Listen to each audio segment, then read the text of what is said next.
Isang hakbang kada araw, isang hakbang papunta sa pangarap.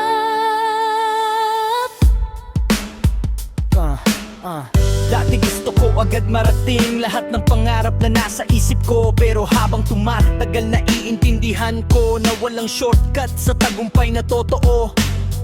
Minsan nadidismaya ako kapag mabagal ang takbo ng buhay ko. Habang nakikita kong may nauna, napapatanong kung sapat pa ba ang ginagawa. Pero bawat umaga na bumabangon ako, isa na namang panalo sa laban ng buhay. Bawat maliit na progreso na nakakamit, mas mahalaga kaysa sa hindi pagsubok kahit minsan.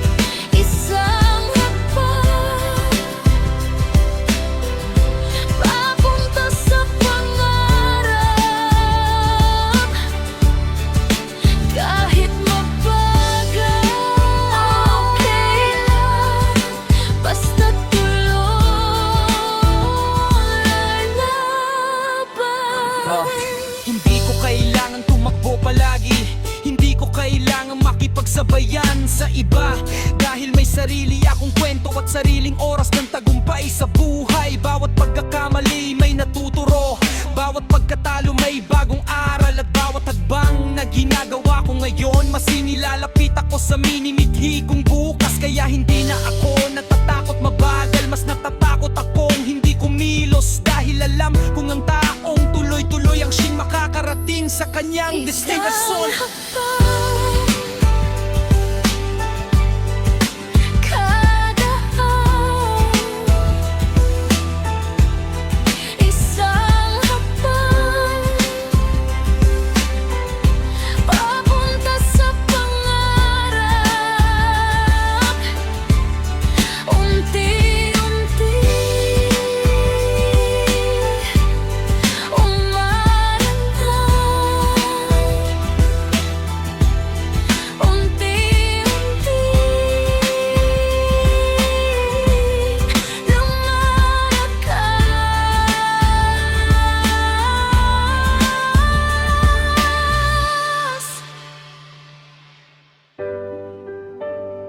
Huwag magmadali, tuloy lang, darating din ang tagumpay.